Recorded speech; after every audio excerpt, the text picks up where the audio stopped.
So BRICS is back in the headlines. You've got Brazil, Russia, India, China, South Africa, and now Indonesia, Egypt, Iran, Ethiopia, UAE, and maybe even Saudi Arabia joining the party.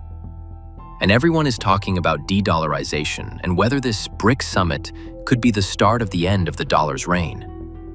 Is the dollar dead? Is the US finished? Is this the end of Western financial dominance? Let's cut through the noise and get to what's really happening. Before we start, make sure you hit the subscribe button so you never miss your favorite geopolitical videos here on State of Affairs.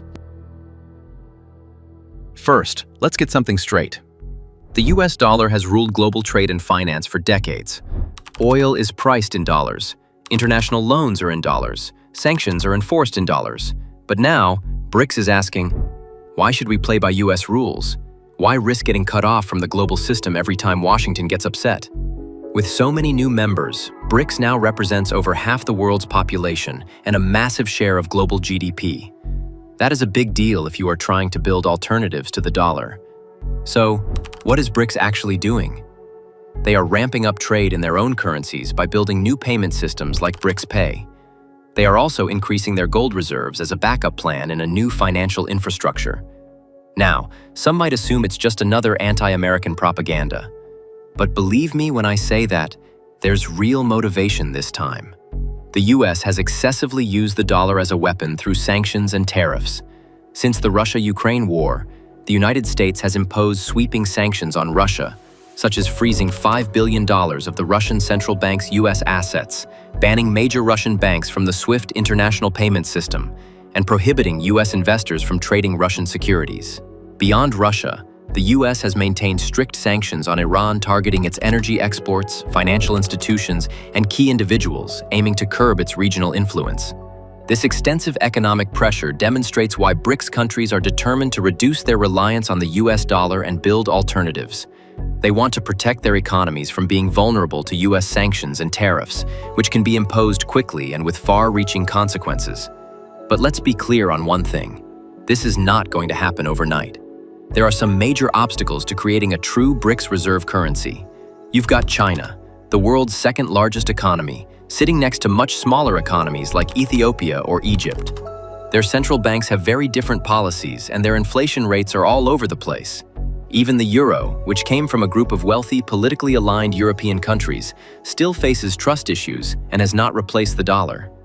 For BRICS, getting everyone to agree on rules, manage inflation, and back the currency with real assets would be a huge, complicated process that could take years, if not decades. And it's not just about economics alone. There's also real geopolitical friction within BRICS itself.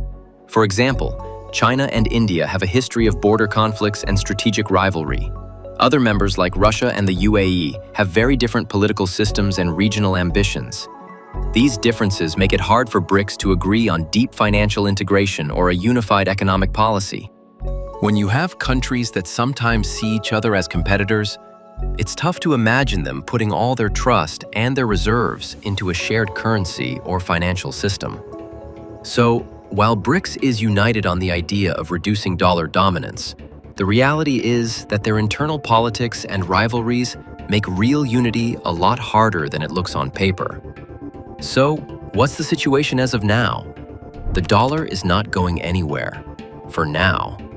Most global trade is still in dollars, but every time BRICS members make a deal in yuan, rupees, or riyal, every time they set up a payment system that does not run through New York, that is a win for them.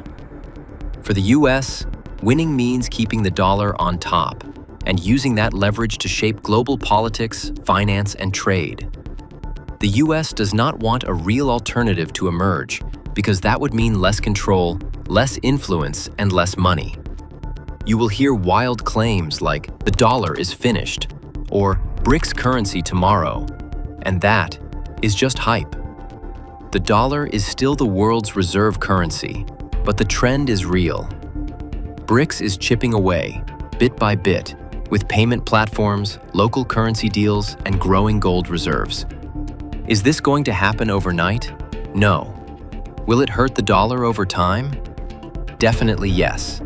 But every step BRICS takes toward de-dollarization is a step away from US control. It is slow, it is messy, and it is full of hype. But it is happening. The real question is not if the dollar will lose its crown, but how long it will take and what the world will look like when it does. If you liked this video, make sure you press that like button and subscribe to State of Affairs for more.